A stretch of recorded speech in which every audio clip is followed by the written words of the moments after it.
basically, Utah, it was once Lake Bonneville, and there's sediment, and there's something called liquefaction that can happen during an earthquake in addition to landslides. So essentially, the ground, when it shakes and it acts like water. So even if there's no like structural damage from the earthquake itself, it can tilt or get your house off foundation and creates erosion. Okay, very good. Absolutely. So that the shaking, like if you live closer to the mountains, that shaking is going to be intense, and you have landslides and those kinds of issues.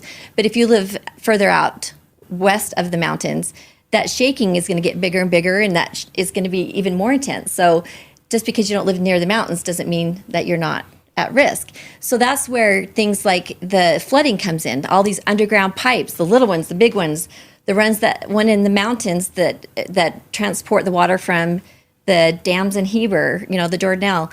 So I imagine if there's any structural damage, erosion, any of that there could be massive amounts of flooding. I don't think people think about the types of flooding we're talking about here. Yep.